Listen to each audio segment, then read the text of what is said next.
A lunch tray exploded against the floor. Kimchi and rice scattered like shrapnel across pristine tile. Jason Kim froze. His walker kicked from under him, held high like a hunting trophy. "Walk much, cripple," one bully sneered in mock Korean accent. The crowd roared. Phone shot up, red lights burning like predators' eyes. Another shove sent juice cascading down Jason's uniform. "Mafia daddy can't buy you working legs." The chant erupted, vicious and rhythmic. Fight, fight, fight. Some kids howled with laughter, others stared with guilty fascination. Across the cafeteria, near the service entrance where the cleaners ate, Brittany Allison set down her sandwich. 14 years old, calm as stone, watching. The bullies didn't notice her stand. Not yet. And when she did, nothing in that pristine cafeteria, built on money and cruelty, would ever be the same. This is Black Stories, where courage doesn't ask for permission and justice finds its voice in the most unexpected warriors. If you believe that real strength isn't measured by power or privilege, but by who you protect when no one's watching, hit that like button and lean in. Because sometimes the daughter of a maid delivers a lesson that the son of a kingpin, and his father, will never forget. Jason Kim knew fear like a language he never chose to learn. At 10 years old, he had already survived more than most children could imagine. His mother, Min Seo, the gentle woman who sang him Korean lullabies and whispered stories about tigers who became human, was gone. Violence had taken her one terrible night, an attack meant for his father that found the wrong target. The gunmen had waited in the parking garage of their building, faces covered, intent clear. They wanted Harry Kim's empire to crumble. Instead, they took the one thing that held it together. Jason remembered that night in fragments. The sound of his mother's heels clicking as she carried grocery bags. The sudden crack that echoed like thunder in concrete. Her body shielding his in the back seat where she'd just buckled him in. The warmth of her blood seeping through his shirt as she held him close, whispering through failing breath. "Be stronger than your father, Jason," she had said, her Korean accent thickening as life drained away. "Choose protection, not revenge. Promise me. Promise." Her hand had trembled against his cheek. "The world will try to make you hard like him. Don't let it. Stay soft where it counts." Then silence. Then sirens. Then Harry's roar of grief that shook the parking structure like an earthquake. The men responsible disappeared within 48 hours. Harry made sure of that. But revenge didn't bring Min Seo back. It didn't fill the hole in their penthouse or the one in Jason's chest that grew wider every day. And it certainly didn't change the fact that Jason had been born with cerebral palsy, a condition that affected his legs and balance. He moved with a walker, each step deliberate and measured. In Harry's world, a world of speed, power, and dominance, Jason's disability was seen as weakness. Not by Harry directly, who never said the words aloud, but by the men who worked for him. By the families who owed him favors. By the enemy's children who attended the same elite school. What good is a kingpin who can't even fix his own kid? The whisper had reached Jason's ears more than once, passed through hallways like currency. It stung worse than any physical blow because part of him wondered if it was true. His father commanded an empire built on fear and respect. He could make problems disappear with a phone call. He could move millions of dollars with a signature. But he couldn't make Jason's legs work the way other kids' legs worked. Bayside Academy was supposed to be safe. Harry had paid a fortune for Jason's spot, not that tuition was the issue, but the security considerations were.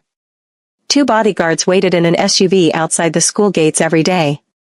Another sat in the administrative building, disguised as a consultant. Harry's reputation created a bubble around Jason, but it was the wrong kind of protection. It kept physical threats away. It didn't stop the whispers. It didn't stop the pointing. It didn't stop the way other kids treated him like a museum exhibit, something to observe from a distance, to discuss in hushed tones, but never to approach with genuine friendship. Crippled Prince, they called him. Mafia baby. The worst were the children of people who owed Harry money or favors. They couldn't touch Harry directly, so they aimed their resentment at Jason instead, sharpening their cruelty into words designed to cut. At first, Jason had tried to fight back. He'd reported incidents to teachers, who handled them with uncomfortable efficiency, too afraid of Harry's reputation to be fair, too aware of optics to ignore them entirely. The bullies would get token punishments, then return with sharper edges and quieter methods. So Jason learned what every child of dangerous men learns eventually: suffering in silence is safer than asking for help. Harry tried, in his way. After Minacio's death, he attempted to be present. He showed up to parent-teacher conferences with an entourage that made administrators nervous. He asked Jason about his day in gruff, monosyllabic exchanges that felt like business negotiations. "School okay?" "Yeah." "Anyone bothering you?" "No." The lie tasted like ash, but Jason swallowed it anyway because the truth would unleash something he couldn't control. Because Harry didn't speak in comfort or understanding. He spoke in threats and territories. If Jason admitted to being bullied, Harry would solve it the only way he knew how, with fear and consequences that would make Jason's isolation even worse. The other kids already treated him like a grenade with the pin pulled. Imagine what they'd do if their parents received late-night visits from Harry's associates. So Jason shrank. He mastered the art of disappearing in plain sight. He ate lunch alone at a corner table, his walker folded beside him, earbuds in even when no music played. He kept his eyes on the ground during passing periods, tracking the scuffed tile patterns like a map to safety. He perfected the blank expression that gave bullies nothing to feed on: no tears, no anger, just hollow compliance. At home, in the penthouse that felt more like a mausoleum than a residence, Jason would sit by the floor-to-ceiling windows overlooking the city and remember his mother's words. "The stars don't care how fast you walk, Jason. They shine for you anyway." Minacio had loved astronomy. She'd told him stories about constellations, about how light traveled across impossible distances just to reach Earth. "You're like that," she'd said. "Your light reaches people even when you think you're too far away to matter." But Jason didn't feel like light. He felt like a shadow in his own life, a disappointment to a father who needed an heir worthy of an empire, a target for enemies who couldn't reach the real threat, a burden to bodyguards who had to accommodate his slower pace. He was 10 years old, and he'd already learned what it meant to carry grief he couldn't speak, to navigate a world that saw his disability before his humanity, to live in the fortress of his father's protection while being utterly, completely alone.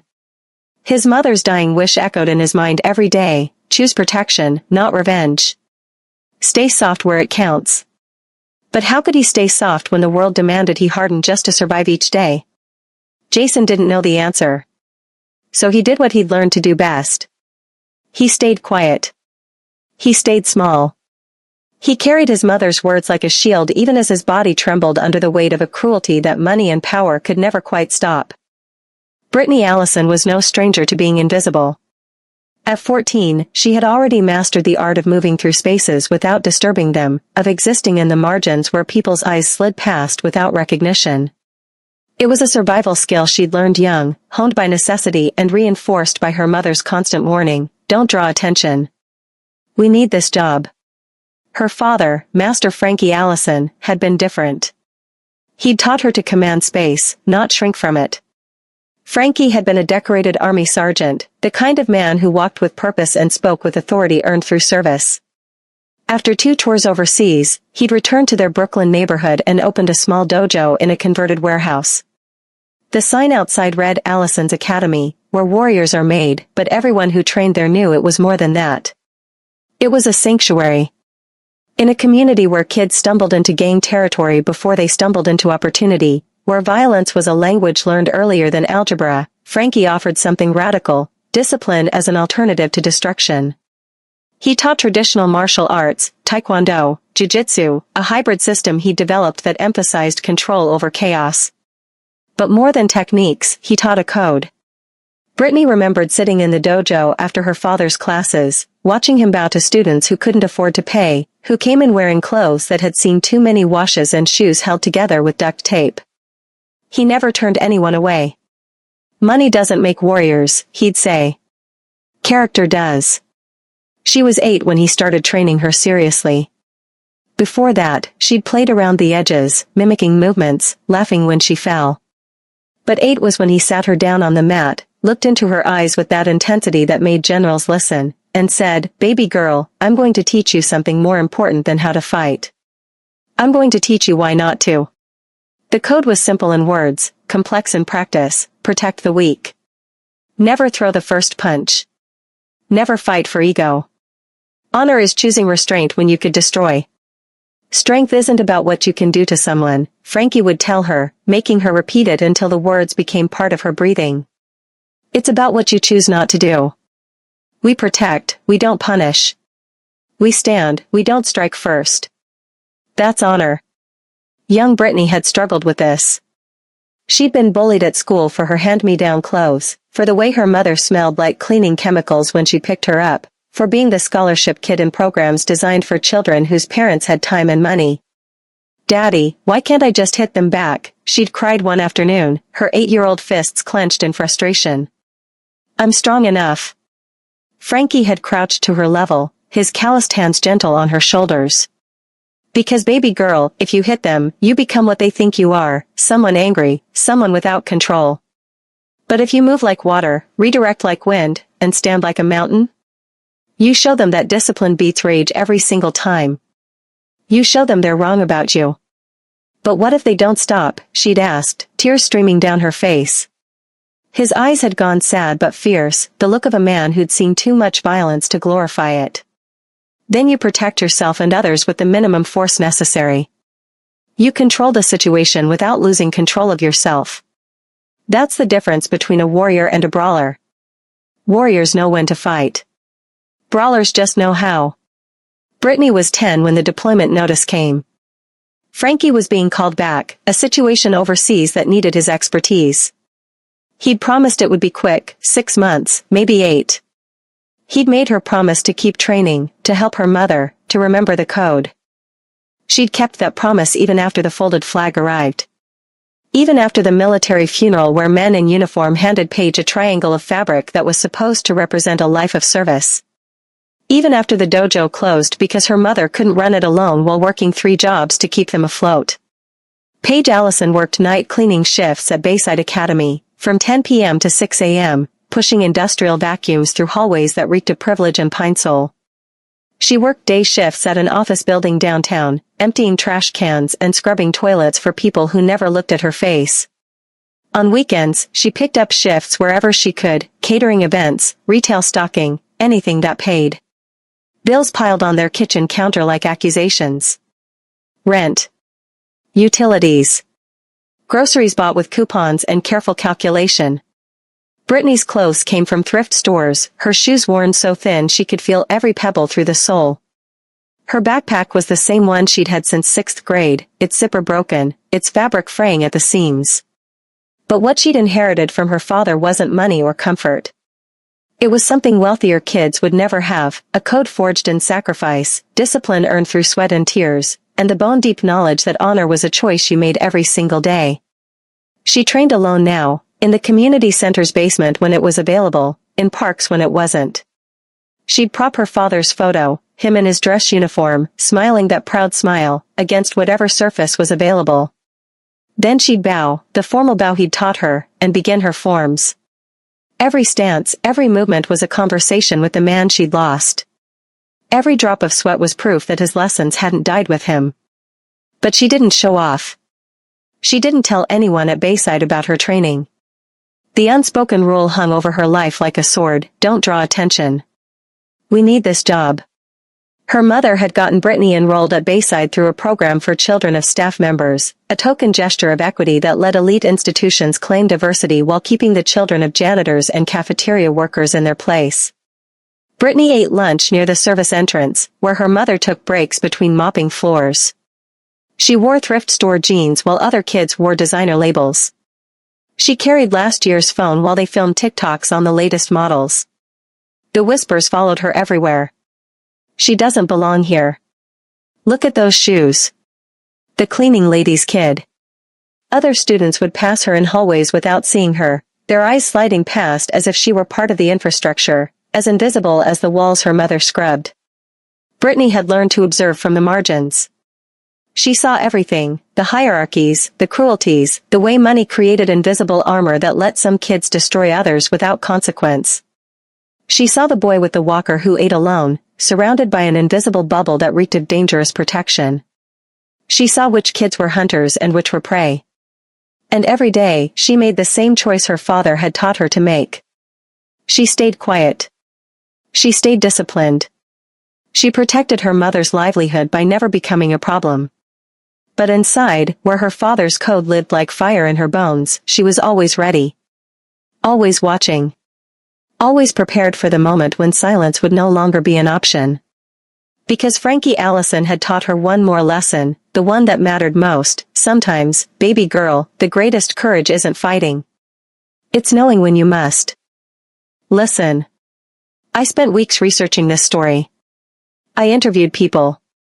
I cried writing it. And right now, you're hooked, I can tell. But here's the thing, if you don't hit that subscribe button right now, you're going to forget. You'll scroll past.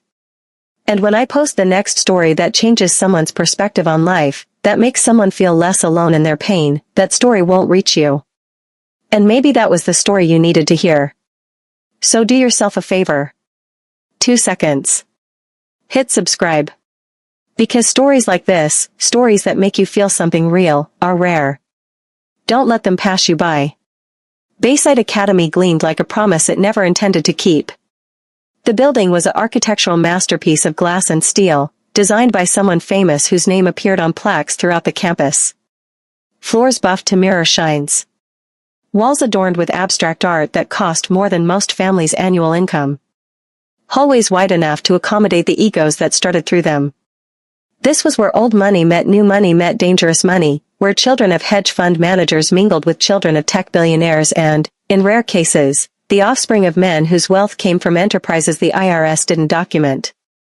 The parking lot was a showroom of luxury, Teslas humming beside BMWs, the occasional Bentley or Maserati whose presence communicated more than any words could.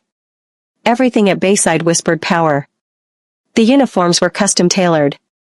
The cafeteria served sushi-grade tuna and organic, locally sourced everything. The technology was cutting-edge. The college counselors had direct lines to Ivy League admissions offices. This wasn't just a school, it was a finishing academy for the children of New York's elite, a place where futures were secured before they even began. Harry Kim's reputation cast a long shadow over those pristine hallways. Everyone knew who Jason's father was, even if they didn't say it directly. The knowledge hung in the air like expensive cologne, obvious but unacknowledged. Teachers graded Jason's work with extra care, afraid that a failing mark might result in consequences they couldn't imagine. Administrators approved his accommodations with nervous efficiency. Other parents made sure their children knew to be nice to the Kim boy, though nice meant different things to different people. For some, it meant pity, the condescending kindness offered to someone they considered broken. For others, it meant fear-based avoidance. And for a select few, it meant something darker, an opportunity to strike at Harry Kim through the one target he couldn't armor with threats or money. The cruel irony wasn't lost on Jason. His father's empire was built on making people afraid. That fear was supposed to protect him. Instead, it isolated him in a bubble where every interaction was contaminated by reputation. Kids didn't approach him as a potential friend, they approached him as the Mafia boss's disabled son, a fascinating problem they didn't know how to solve. What good is a Mafia king who can't even fix his own kid? The whisper circulated through Bayside like urban legend, repeated by kids who'd heard their parents say it at dinner parties, who'd absorbed the casual cruelty that privilege mistakes for sophistication. The subtext was clear, Harry Kim might control territory from Brooklyn to Queens, might have judges and politicians in his pocket, might make problems disappear with a phone call. But he couldn't make his son's legs work properly. What kind of power was that? The mockery came in forms subtle and overt. Sometimes it was the exaggerated politeness, kids holding doors open with theatrical courtesy that felt more like performance than kindness. Sometimes it was the whispered jokes that cut off when Jason wheeled past. Sometimes it was the way they'd walk just fast enough that he couldn't keep up, then act surprised when they forgot he was there. If Jason existed in a gilded cage, Brittany and her mother didn't even have bars, they were simply erased. Cleaning staff at Bayside were part of the infrastructure, like heating systems or Wi-Fi routers. Essential to function but invisible to consciousness. Students left trash wherever it fell, confident that someone would clean it. They changed in locker rooms while Paige mopped nearby, conversations continuing as if she weren't human enough to hear. Brittany was marked by association. The help's daughter was both her identity and her sentence. She could attend classes because of the staff program, but she'd never truly belong. Other students didn't bully her overtly, that would require acknowledging her existence. Instead, they practiced casual erasure, the kind of social violence that left no marks but hollowed you out from the inside. The cafeteria crystallized Bayside's hierarchy better than any org chart could. It was a massive space with floor-to-ceiling windows overlooking a courtyard, designer furniture arranged in careful clusters that discouraged mixing between social strata. At the center, like a royal court, was Tyler Russo's table. Tyler came from tech money. His mother had founded a startup that sold to Google for 9 figures. He was 16, handsome in that practiced way that came from expensive haircuts and personal trainers, and he wielded his privilege like a weapon he'd been trained to use since birth. His crew consisted of Sidney Reed, whose family owned half the real estate in Manhattan, and Devin Park, a senator's son who'd learned early that rules applied to other people. They sat at the center table not because anyone assigned it but because no one dared claim it first. Their laughter was loud and unchallenged. Their phones were always out, always recording, because in their world, cruelty was content and humiliation was entertainment. They were apex predators in an ecosystem designed to let them feed. Jason ate alone at a corner table, his walker folded beside him, his lunch half-eaten because anxiety killed appetite better than any diet. He'd learned to time his arrivals for maximum invisibility, not so early that he'd be alone when the hunters entered, not so late that finding a seat would be a public spectacle. His bodyguards waited outside, useless against the violence that mattered.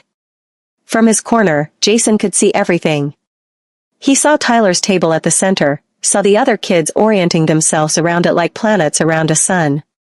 He saw the way certain students were mocked openly while teachers looked away. He saw the phone cameras that came out whenever someone stumbled or spilled or said something stupid.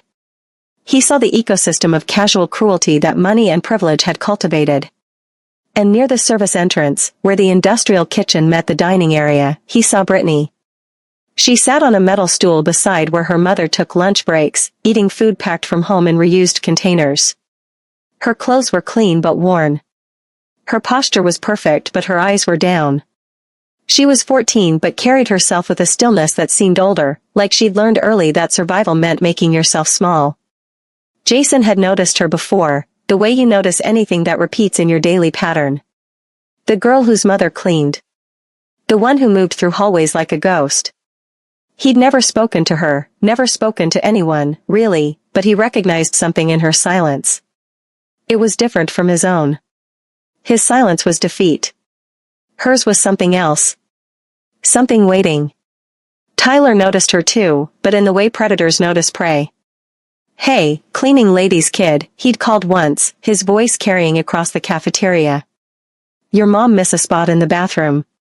You gonna help her scrub toilets after school?" The table had erupted in laughter. Brittany hadn't looked up, hadn't responded, had simply kept eating as if the air itself hadn't turned poisonous. That was 3 weeks ago. Since then, Tyler's attention had sharpened. He was bored with the usual targets, looking for new entertainment. And there was something about Brittany's refusal to react that intrigued him the way a locked door intrigues a thief. What would it take to break her calm? What would make the invisible girl finally seen? Jason saw the shift happening, saw Tyler's gaze tracking Brittany with increasing frequency. He recognized the pattern because he'd lived it. Tyler was circling, testing, building up to something bigger. And when it came, it would be filmed. It would be public. It would be designed for maximum humiliation. Jason wanted to warn her, but what would he say? How could he protect anyone when he couldn't protect himself? His father's reputation was supposed to be armor, but it was really just another cage. Brittany had no such protection. She had her mother's job to think about, an unspoken rule that kept her silent even in the face of cruelty.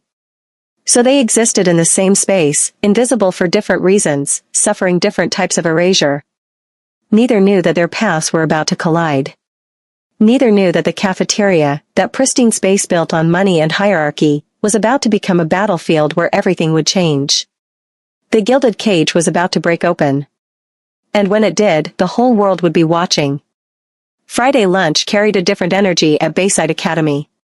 It was the last period before the weekend, which meant students were looser, louder, less concerned with maintaining the thin veneer of civility that weekday supervision demanded.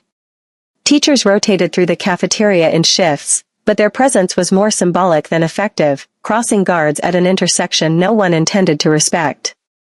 Jason had learned to hate Fridays.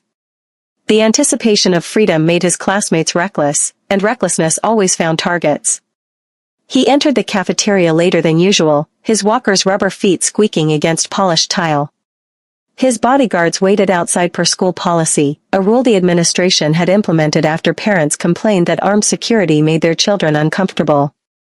Jason's discomfort, apparently, was less important than their aesthetic preferences. The cafeteria was already packed, the noise level approaching pain.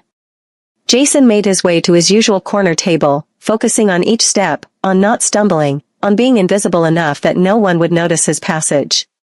He almost made it. Tyler Russo's voice cut through the din like a knife through silk. Well. Look who finally decided to show up. Tyler stood from the center table, his crew flanking him like wolves sensing wounded prey. Sidney Reed cracked his knuckles, a gesture so cliché it would have been funny if Jason's heart weren't already hammering against his ribs. Devin Park held up his phone, camera already recording. Jason kept walking. Maybe if he ignored them. Maybe if he just reached his table. Maybe. His walker kicked out from under him. One moment it was supporting his weight, the next it was airborne, held high like a hunting trophy in Tyler's hands. Jason's legs, unable to compensate, buckled. He hit the ground hard, his lunch tray exploding against tile. Kimchi and rice scattered like shrapnel. Apple juice pooled around his knees, soaking through his uniform pants. Walk much, cripple? Tyler's voice dripped with mock concern, his Korean accent an exaggerated parody that made Jason's stomach turn. The cafeteria erupted. Laughter rolled through the space like thunder. Phones shot up instantly, dozens of them, red recording lights burning like predators' eyes in the artificial light. Jason tried to stand, his hands slipping in spilled food. Tyler shoved him back down, not hard enough to injure but hard enough to humiliate. Oops. Sorry. Guess those Mafia millions can't buy you working legs, huh? Another shove. Juice cascaded down Jason's shirt, cold and sticky. What's Daddy gonna do? Send his goons to beat up a school? Make me disappear? The chant started somewhere in the back, picked up momentum like a viral infection. Fight, fight, fight. Students crowded closer, forming a circle that felt more like a cage. Some held with laughter, filming with gleeful malice. Others stared with guilty fascination, the kind of people who slow down at car accidents. No one helped. No one called for teachers. This was entertainment. This was proof they'd got the untouchable Mafia boss's kid. Sidney Reed grabbed Jason's collar, lifting him slightly. Your mom died because your dad's a criminal. You're a cripple because God's punishing him. You're a joke, Kim. A expensive, pathetic joke. Something inside Jason cracked. Not anger, he'd learned anger was useless. Something deeper. The final shard of hope that maybe tomorrow would be different, that maybe someone would see him as human rather than target or trophy. Tears burned behind his eyes, but he refused to let them fall. That would be giving them exactly what they wanted. Across the cafeteria, near the service entrance where industrial fans hummed and the smell of cleaning chemicals mixed with food, Brittany Allison set down her sandwich. She'd been eating with her mother during Paige's lunch break, their routine conversation about homework and bills interrupted by the sudden shift in cafeteria energy. Brittany had seen these moments before, the gathering of phones, the circling of predators, the way violence announced itself before it arrived. She watched Tyler kick Jason's walker away again when the boy tried to reach for it. Watched the juice-soaked uniform, the scattered food, the way Jason's whole body trembled with humiliation that cut deeper than any physical wound. She saw something else too, the same hollow resignation she'd seen in her own mirror after bad days, the look of someone who'd stopped expecting rescue. Paige's hand clamped around Brittany's wrist, fingers tight with fear that had nothing to do with the boy being hurt and everything to do with their survival. Don't. Her mother's voice was low, urgent, carrying the weight of every late-night shift, every rent check that barely cleared, every time they'd had to swallow dignity to keep food on the table. Baby, we can't afford. They're hurting him, Mama. I know. But if you get involved, if you make a scene. Paige's eyes were bright with unshed tears, with the terrible mathematics of poverty that forced impossible choices. We need this job. We need this school for you. Please. Brittany looked at her mother. At the woman who worked 16-hour days and still found energy to help with homework. At the hands rough from chemicals and labor, gripping her wrist with desperate love. At the uniform that marked them as less than in a building that gleamed with other people's wealth. She saw everything her mother had sacrificed, understood the cost of what she was about to do. She stood anyway. The movement was quiet but it carried weight. Brittany rose from her metal stool, her posture straight, her breathing controlled the way her father had taught her. She wasn't tall, 5'4" and slender, but something in the way she moved made space around her shift. She crossed invisible lines with each step, lines of class that separated staff children from student children, lines of race that marked who belonged in the spotlight, lines of silence that told her kind to stay small and grateful. Tyler didn't notice her at first. He was too busy playing to his audience, too confident in his dominance. But Sydney Reed saw her coming and elbowed Tyler, nodding in her direction with a grin that promised new entertainment. Tyler turned, his expression cycling from confusion to recognition to something uglier. Oh look. His voice carried across the cafeteria, amplified by the acoustics and his own practiced cruelty. The cleaning lady's kid. What, you gonna mop this up? Help your mama earn her paycheck? Laughter rippled through the crowd, but it was different now, uncertain, waiting to see where this was going. Brittany didn't respond. She simply walked forward, her eyes on Jason, her movements measured and calm. She knelt beside him, her voice quiet enough that only he could hear. I've got you. Let's get you up. Jason looked at her with eyes that had forgotten what kindness looked like. You don't have to. I know, Brittany said. I'm doing it anyway. Tyler's face flushed red. Being ignored was worse than being challenged. He stepped forward, positioning himself between Brittany and Jason's walker. Did I say you could touch him? Did anyone ask for the help to help?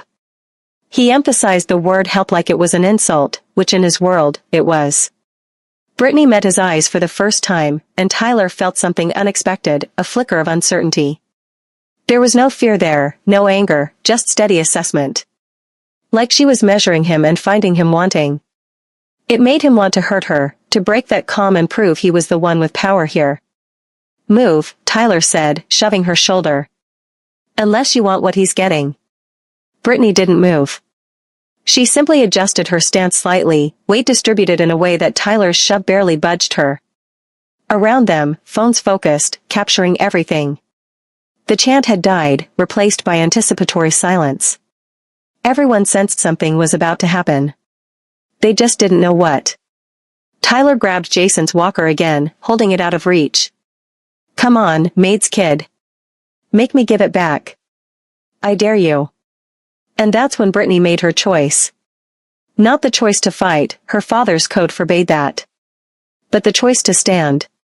To be seen. To break every rule of invisibility that had kept her and her mother safe. Give him back his walker, she said, loud enough now for everyone to hear. Her voice was steady, without anger or aggression, which somehow made it more threatening. Then walk away. Tyler laughed, the sound sharp and theatrical. Or what?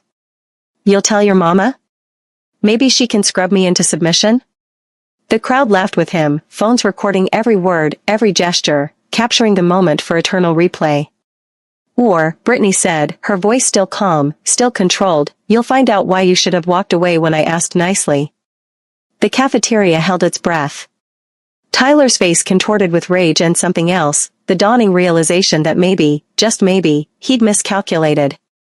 But he'd gone too far to back down now. Not with everyone watching. Not with everything recorded.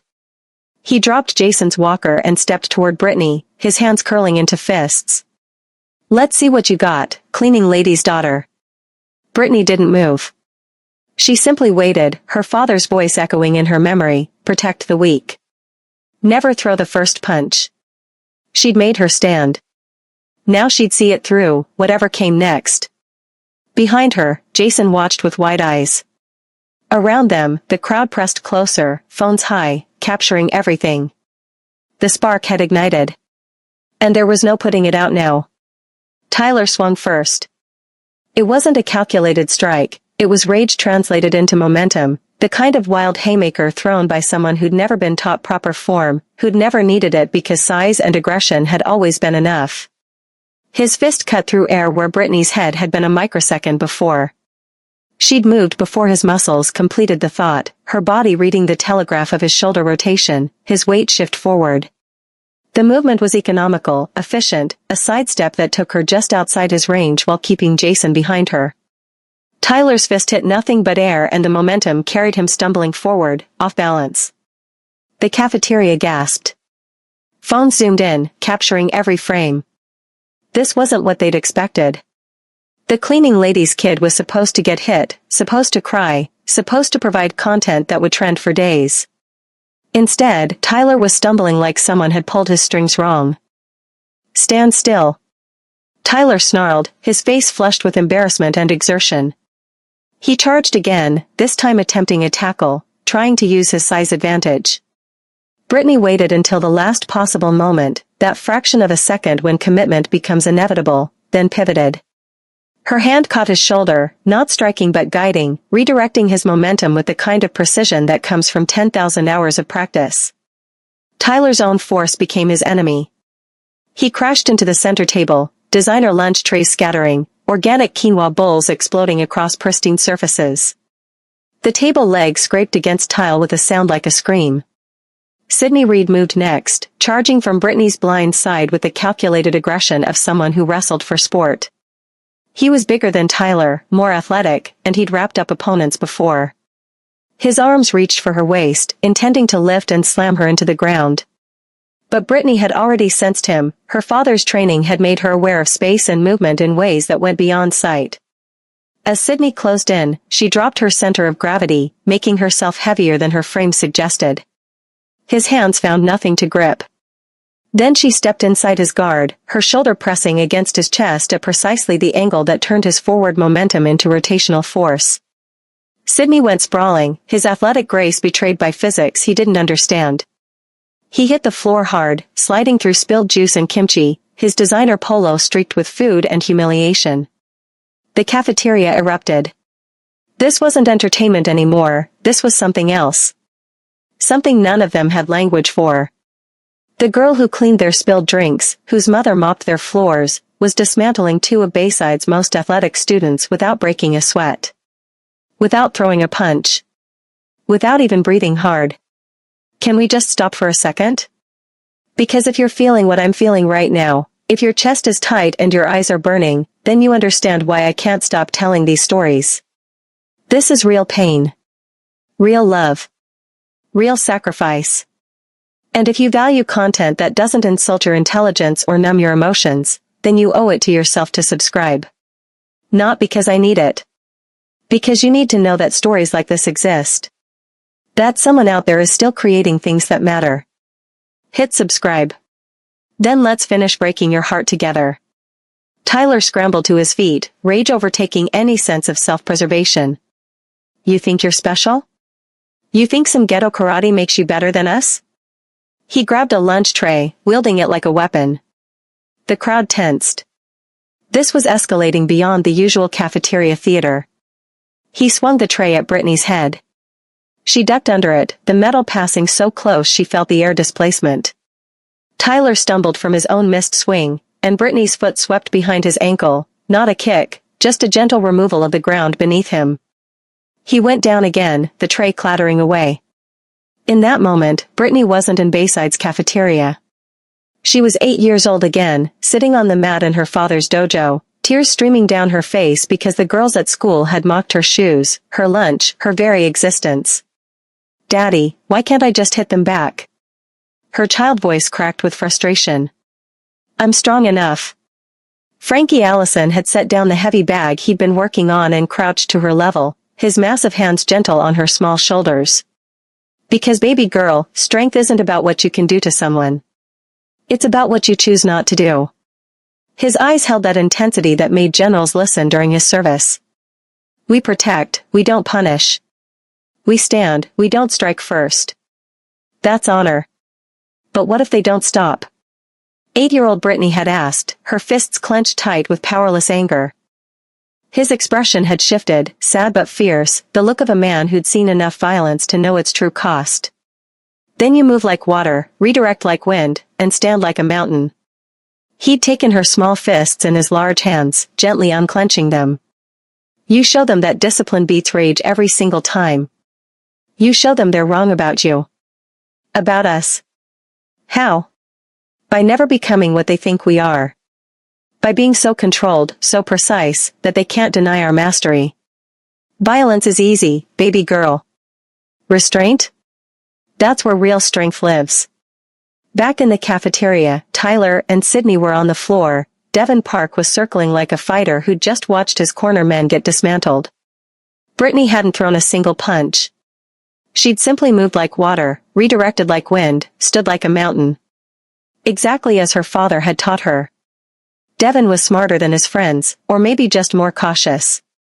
He studied Brittany for a moment, looking for weakness, for an opening. Then he charged low, attempting a tackle from an angle that should have been inescapable. Should have been. Brittany read his body language, the slight dip of his shoulder, the way his weight loaded onto his front foot. She stepped aside at the last possible instant, her hand guiding his head past her hip with the gentlest pressure. Devon's momentum carried him straight into a cluster of chairs. The crash was spectacular, metal and plastic tumbling like dominoes. He emerged tangled in chair legs, his expensive haircut disheveled, his dignity in ruins. The cafeteria was chaos now. Some students were screaming, others filming with shaking hands, still others chanting Brittany's name like she'd scored the winning touchdown. Tyler struggled to his feet one more time, his face contorted with rage and something darker, the fury of privilege confronted with its own impotence. You fucking, he lunged again, but this time there was real danger in it. His hand reached for Brittany's throat, his weight committed to overwhelming her through sheer mass and violence. But she was already moving, already redirecting, already demonstrating that technique would always defeat rage. She caught his wrist, stepped inside his guard, and used his own momentum to send him spinning into Sydney, who'd just gotten to his feet. Both boys went down in a tangle of limbs and expensive athletic wear. The crowd roared. Brittany stepped back, her breathing still controlled, her stance still ready. 3 boys on the ground. Not one punch thrown. Not one offensive strike. Only protection, only redirection, only the living embodiment of her father's code. Around her, phones captured everything, the impossible reality of a 14-year-old girl dismantling 3 athletic teenage boys using nothing but discipline and technique.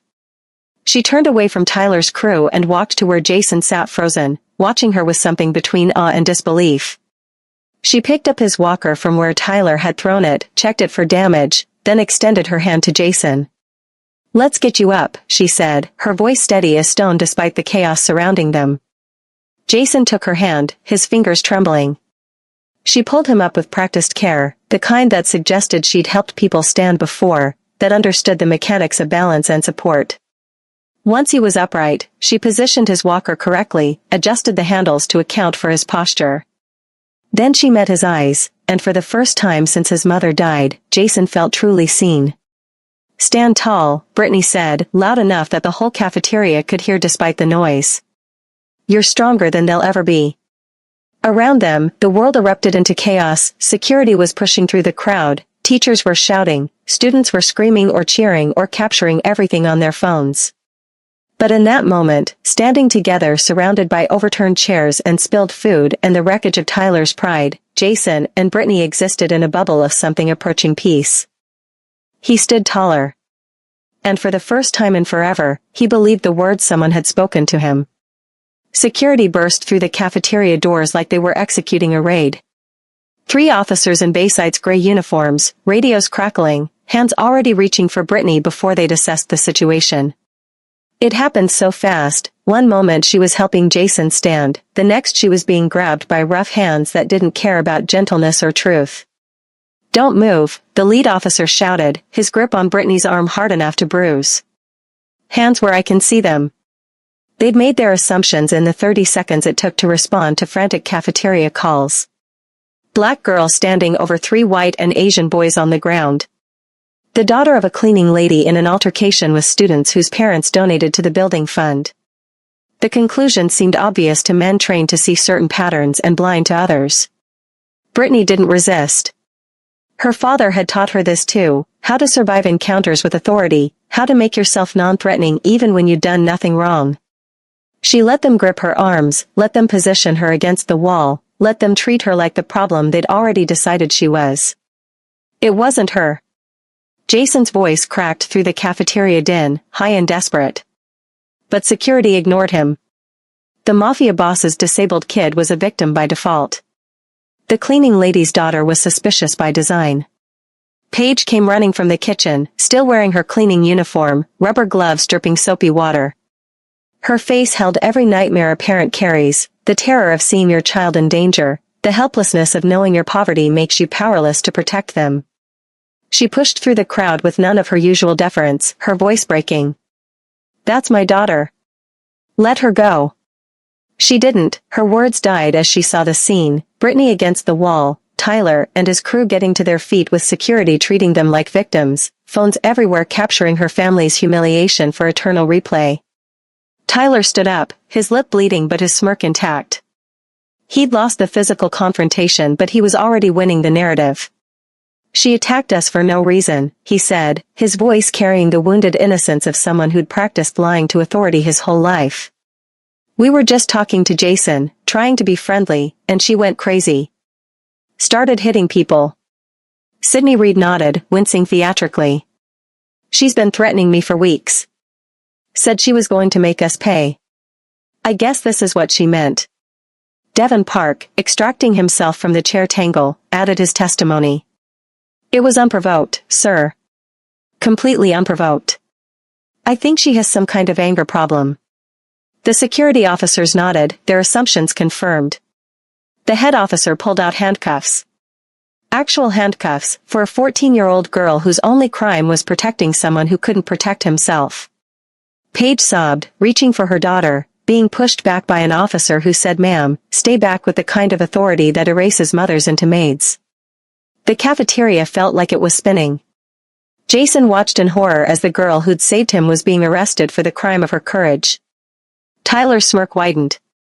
Phones kept recording, capturing what would become the official narrative, the violent black girl, the innocent white and Asian boys, the concerned security, the hysterical cleaning lady. "No." The single word cut through the chaos like a blade. Luna Huang stepped forward, her phone held high, her voice steady despite visible trembling. She was Tyler's cousin, same tech money, same elite zip code, but she'd spent the last 2 minutes queuing up footage on her phone, her hands shaking with something between fear and rage.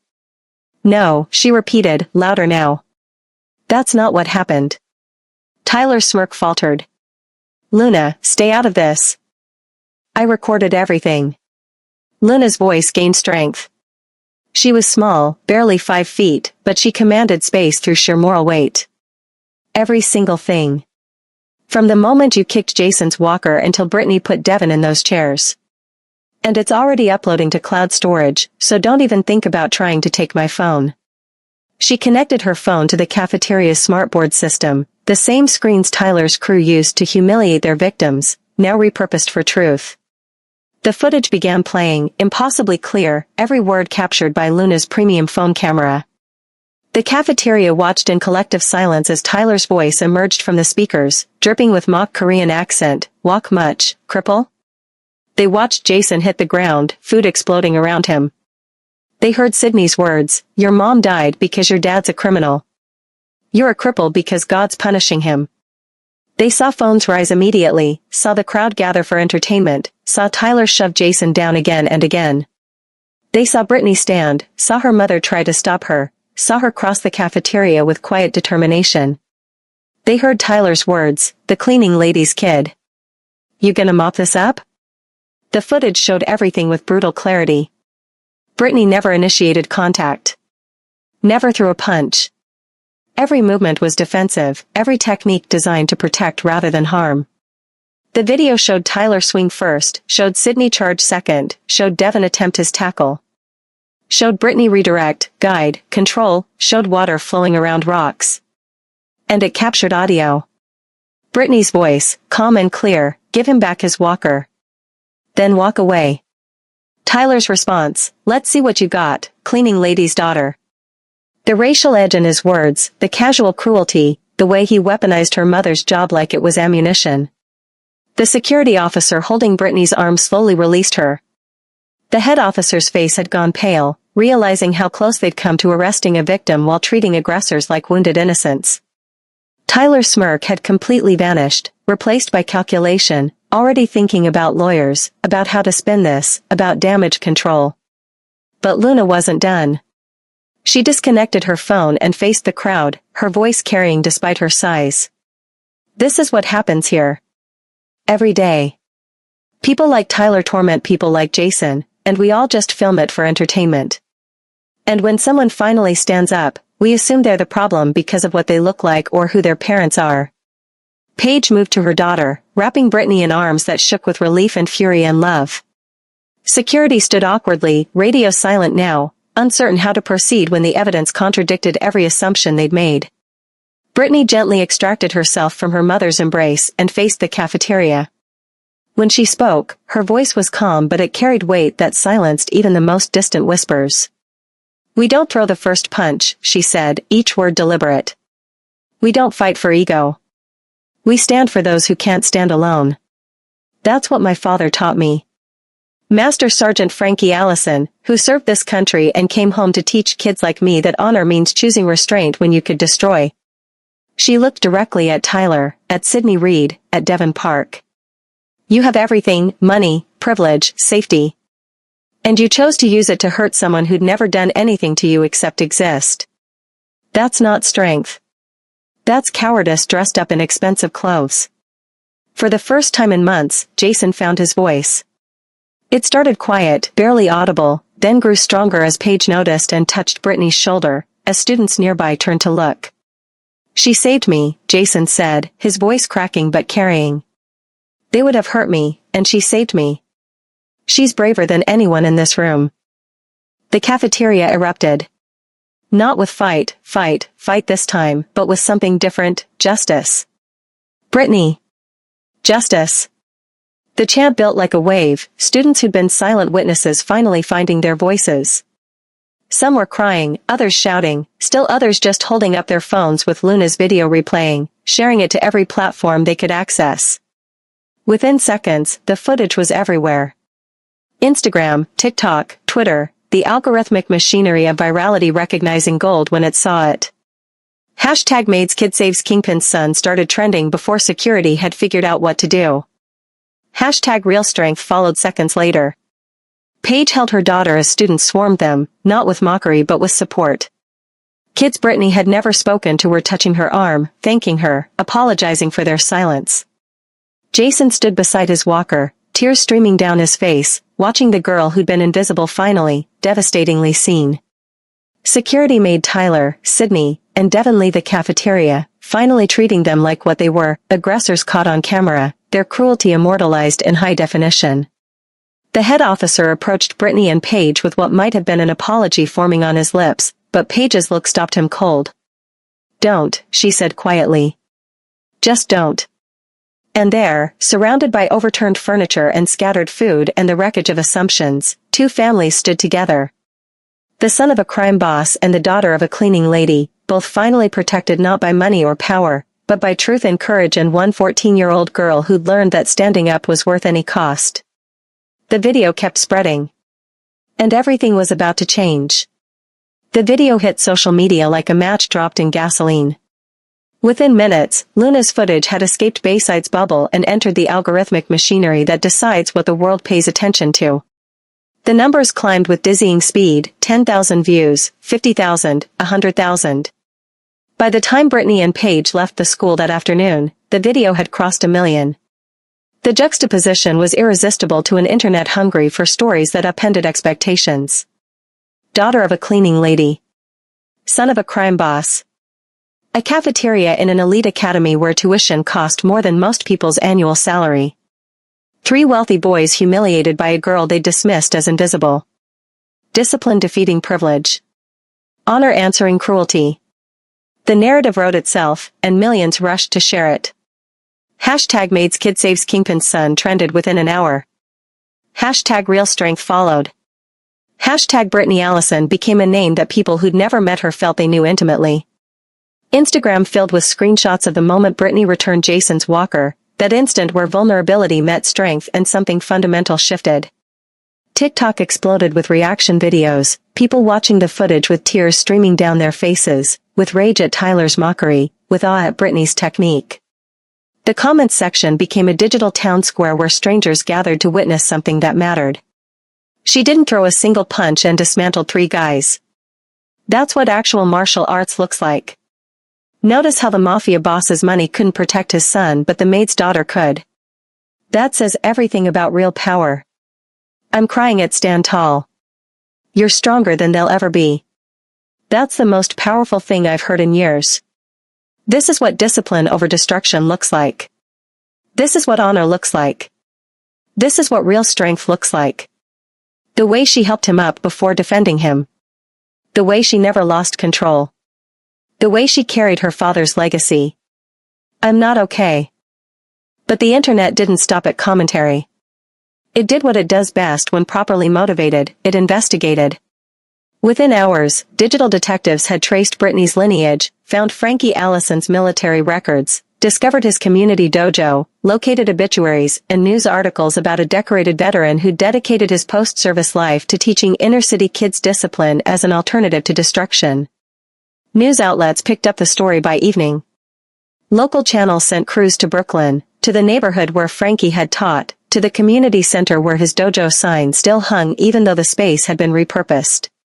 They interviewed people who'd known him, who'd trained under him, who'd sent their children to learn from a man who believed honor was stronger than violence. Master Sergeant Allison taught our kids discipline when the streets taught destruction, said an older woman whose 3 sons had all trained with Frankie. He gave them a code to live by. Protect, don't punish. Stand, don't strike first. His daughter carries that torch. You can see it in how she moved, pure technique, pure control. That's her father's legacy living through her. A former student, now a college athlete, spoke with tears in his eyes. Coach Frankie saved my life. I was headed toward gangs, toward violence, toward becoming a statistic. He showed me that real strength wasn't about hurting people, it was about discipline, about honor, about protecting those who couldn't protect themselves. Brittany learned from the best. She is the best. The clip became more than viral content, it became symbol. Bullied kids across the country watched it on repeat, finding courage in Brittany's calm. Working-class families saw themselves in Paige's uniform, in the way she ran to her daughter despite knowing it might cost her job. People who'd spent their lives being dismissed as invisible saw validation in the way Brittany had been underestimated and then proved every assumption wrong. The moment that resonated most wasn't the martial arts, impressive as it was. It was the moment Brittany returned Jason's walker and their eyes met. Vulnerability meeting strength. Fear meeting courage. 2 kids who'd been invisible for different reasons finally seeing each other as fully human. The frame was captured, screenshot, turned into artwork, printed on t-shirts, shared millions of times with captions about what real protection looked like. But something unexpected happened in the viral spread. The story wasn't just resonating with one community, it was bridging divides that usually stayed fixed. Korean American community organizations reached out, moved by Jason's story in ways that surprised even them. Here was a child of their diaspora, carrying the weight of cultural expectations and disability discrimination, mocked with racist accents by boys who should have known better. His isolation, his shame, his silent suffering resonated with every Korean American kid who'd ever been othered, who'd ever felt the pressure to represent an entire culture while navigating a world that didn't always see their full humanity. We see our children in Jason, wrote the director of a Korean American Family Services Center in her Instagram post that went viral in its own right. The pressure to be perfect, to honor our families, to never show weakness. And we see in Brittany the ally we hope our children find, someone who sees past stereotype to the person underneath. Simultaneously, Black martial arts communities celebrated Brittany's technique and restraint with a pride that felt ancestral. Here was a Black girl using traditional discipline, honoring her military father's code, demonstrating mastery that couldn't be denied even by those who wanted to dismiss her. The way she moved, efficient, controlled, beautiful in its precision, became teaching material in dojos across the country. "This is what we've been teaching forever," said a sensei in Atlanta whose post garnered hundreds of thousands of views. Discipline over destruction. Control over chaos. She never lost her center, never let rage dictate her response. That's mastery. That's what we mean when we say martial arts is about peace, not violence. Master Sergeant Allison raised a warrior in the truest sense. The video transcended its origin point. It wasn't just about a cafeteria fight anymore, it was about class and race and disability and honor and the question of what real strength looked like when tested. It was about two communities finding common ground in shared marginalization and shared hope. It was about parents working impossible hours to raise children with values that money couldn't buy. By nightfall, the video had 10 million views. By morning, it would have 50 million. News anchors debated it. Op-eds analyzed it. Teachers showed it in classrooms to spark discussions about bullying, about privilege, about the difference between power and strength. But in a small apartment in Brooklyn, far from the digital firestorm, Paige and Brittany sat together on their worn couch in silence. Paige's phone hadn't stopped buzzing, interview requests, reporters wanting statements, strangers offering support or criticism or advice. She'd turned it off hours ago. "Mama," Brittany said quietly, her voice small in a way it hadn't been in the cafeteria. "Are we going to be okay? With the job, I mean." Paige pulled her daughter close, kissing the top of her head. "Baby girl, you stood up for someone who needed standing up for. You honored your father's code. You did everything right. If that costs us something, then the cost is worth it. But. No buts." Paige's voice was firm but gentle.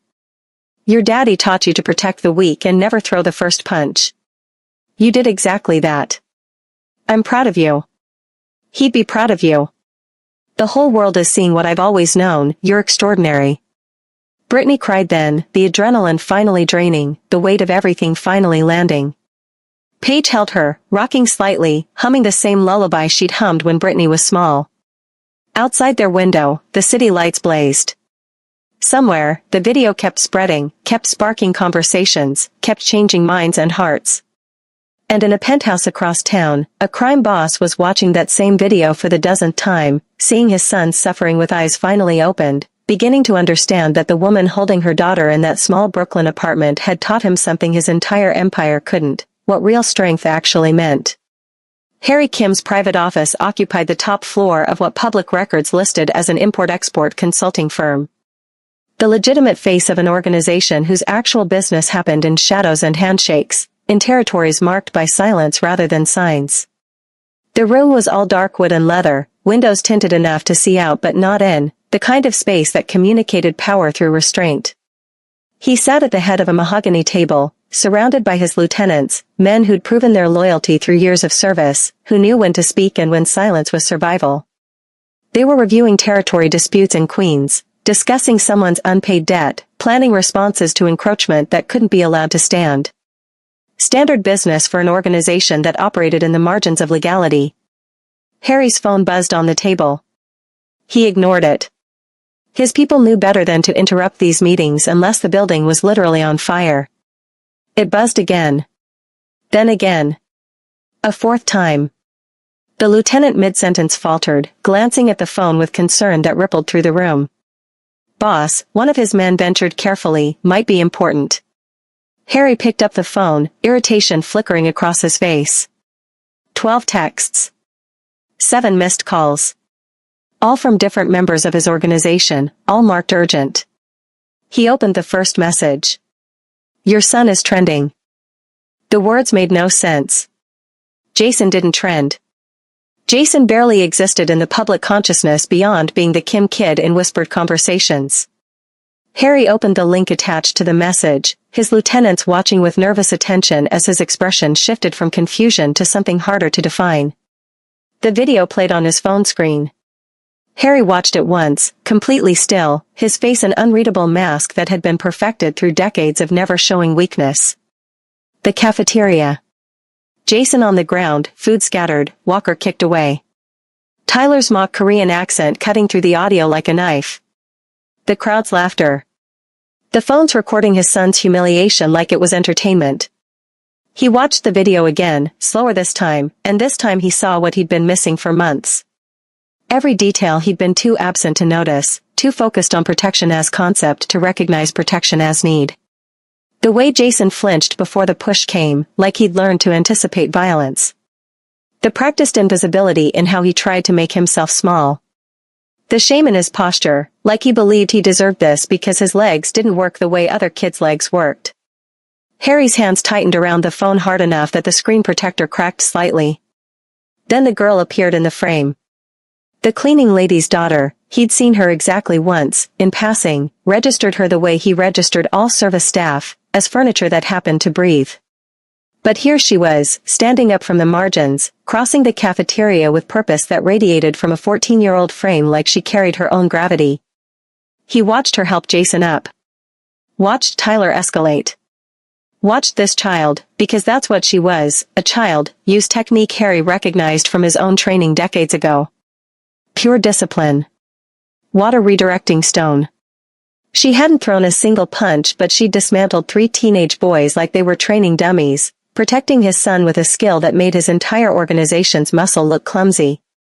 The video reached the moment that millions had screenshot, the moment that was already becoming iconic. Brittany returning Jason's walker, steadying his shoulder, meeting his eyes.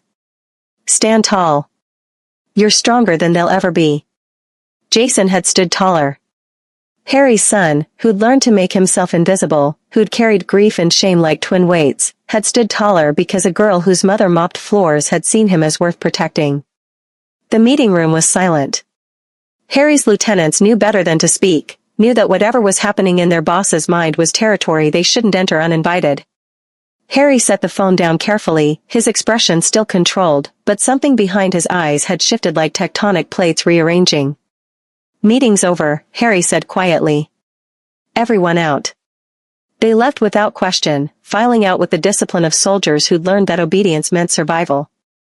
The door closed. Harry was alone with his phone and a video that had been watched by millions but felt like it was meant only for him, a mirror held up by the universe, showing him everything he'd failed to see. He played it again, but this time he fast-forwarded past the fighting to focus on the background. There, near the service entrance, a woman in a cleaning uniform running toward the confrontation. The camera was focused on Brittany but Harry zoomed in on the woman, on Paige. The way she moved, the terror and pride warring on her face, the way she held her daughter afterwards. Protective, proud, terrified all at once. He'd seen her before. Not just once.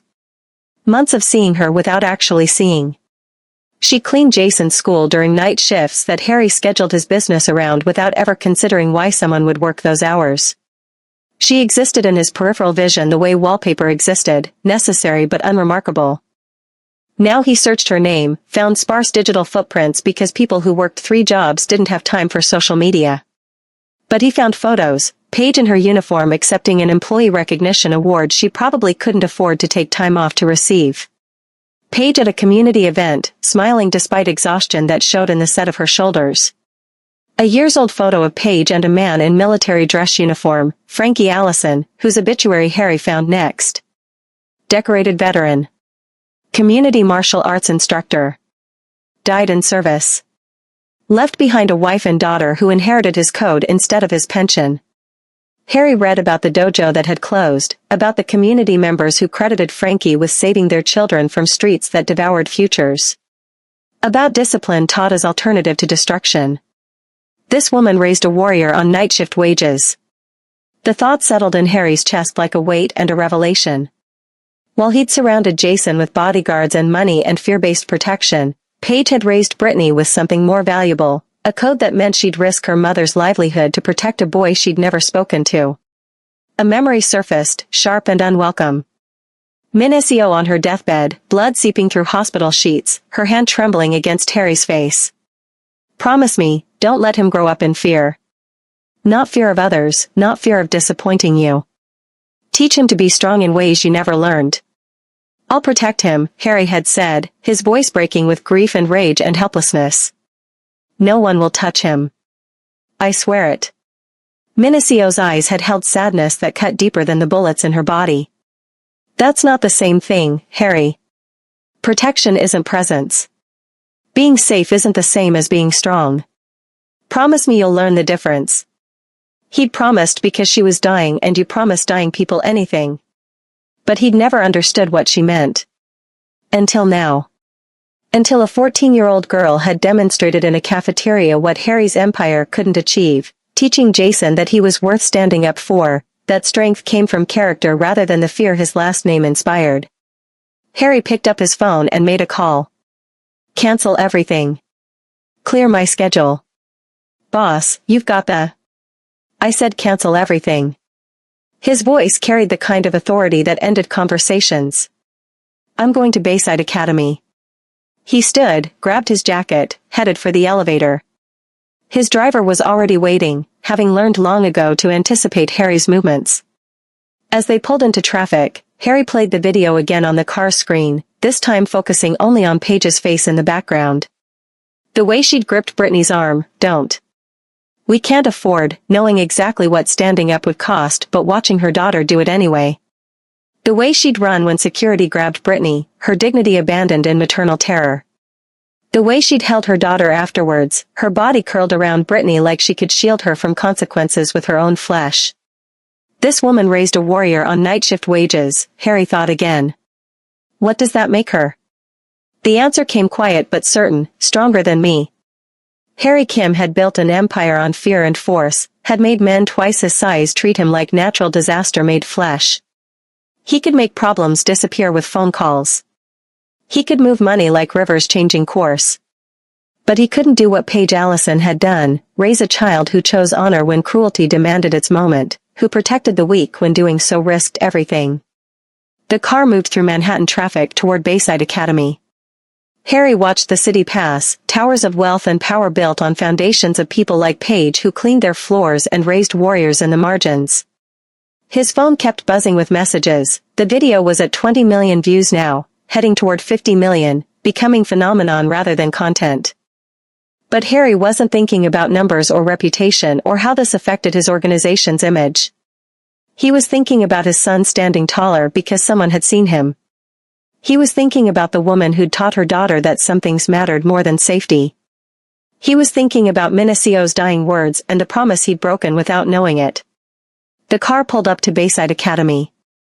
Harry Kim stepped out into afternoon light, his usual entourage notably absent. For the first time in years, he was going somewhere without armor. Without the performance of power. Just a father who'd failed to see his son suffering and needed to thank the people who hadn't. Before we go to the ending, I'm going to be brutally honest with you. You're about to watch the most emotional part of this story. You're about to cry. And then you're going to close this video and go on with your life. And that's fine. But if you do that without subscribing, if you take this emotional experience and give nothing back, a small part of you is going to feel guilty. Because you know better. You know that the things that move us deserve our support. So here's your chance to feel good about yourself. Hit subscribe. Hit the like button. Leave a comment. Be someone who pays it forward. Because the next person who needs a story like this is counting on you to make sure it reaches them. Don't let them down. The next morning, Bayside Academy's cafeteria looked like a courtroom. Every seat filled with students, parents, faculty. Media crews waited outside, cameras pointed at exits, reporters checking equipment and preparing for whatever story was about to unfold. Inside, the air hummed with anticipation, part fear, part excitement, the electricity that comes before something irreversible. Tyler Russo stood at the front with Sydney Reed and Devon Park, their families flanking them like lawyers preparing for trial. Tyler's mother had the look of someone accustomed to making problems disappear through strategic donations and well-placed calls.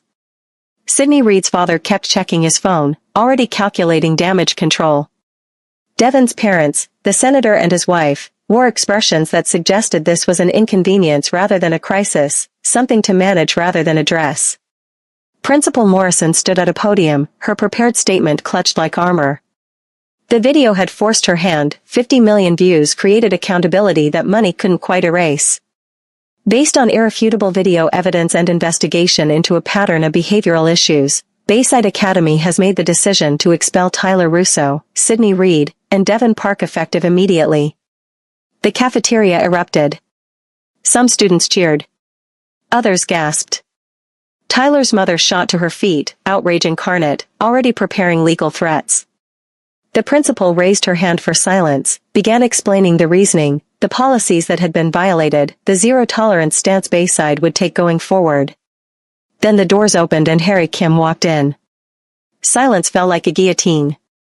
Every person in that cafeteria knew who he was, if not by face then by reputation, if not by reputation then by the way the very air seemed to change when he entered. Students who'd laughed at Jason froze. Parents who'd gossiped about the Mafia boss's disabled son suddenly found their shoes fascinating. Even Tyler's mother's outrage dissolved into wariness. Everyone expected violence. Threats. The criminal response of a man whose organization solved problems through fear and consequences. Security tensed. Teachers positioned themselves near exits. Tyler went pale, his bravado finally cracking. Harry walked past all of them without acknowledgement.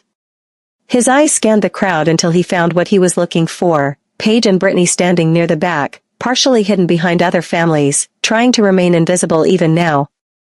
Paige wore her cleaning uniform because she'd come straight from a shift, hadn't had time to change. Brittany stood close to her mother, protective even in her own exhaustion. Harry walked directly to them. The crowd parted, phones already recording, everyone waiting for the moment this became the disaster they'd expected. He stopped in front of Paige and Brittany, and then did something no one in that room had ever seen Harry Kim do. He bowed. A formal, respectful Korean bow that dropped his eyes to the floor, that showed the back of his neck in a gesture of complete vulnerability. The kind of bow reserved for elders, for people who commanded deep respect, for acknowledging a debt that couldn't be repaid with money. Ms. Allison. Brittany. Harry's voice carried through the shocked silence. Thank you for protecting my son when I failed to see he needed protecting. Paige's hand found Brittany's, gripping tight. Neither woman spoke, too stunned by the moment, by the crime boss bowing to the cleaning lady and her daughter in front of everyone who'd ever dismissed them. Harry straightened, then turned to face Tyler's parents, Sydney's father, the senator, and his wife. His expression shifted into something they recognized, the dangerous man they'd expected, but channeled into words rather than violence. Your sons attacked mine. Harry's voice was quiet but it filled the space like smoke. Mocked his disability. Used racist language. Turned his suffering into entertainment. In my world, there are consequences for that. In this world, you're fortunate that Ms. Allison raised her daughter better than I've been raising my son. He addressed the entire cafeteria now, students and parents and faculty who'd never heard Harry Kim speak publicly. I've spent Jason's life trying to make people fear hurting him. Bodyguards. Reputation. Money. All of it useless against the cruelty that actually mattered. Brittany showed me something better, teaching someone they're worth standing up for. That they're strong not despite their challenges but through them. Harry pulled out his phone, made a call on speaker. This is Harry Kim. I want to establish the Frankie Allison Memorial Martial Arts Scholarship Fund. Full funding for any kid who wants to learn discipline, honor, and how to protect rather than punish. Set aside $2 million to start. We'll grow it from there.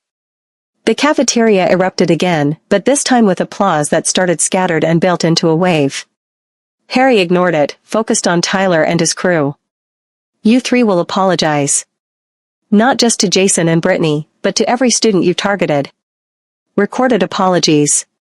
Public. If you ever set foot near either of them again, you'll learn exactly why people cross the street when they see me coming. Tyler's mother started to protest, but her husband grabbed her arm, recognizing in Harry's tone that some battles weren't worth fighting.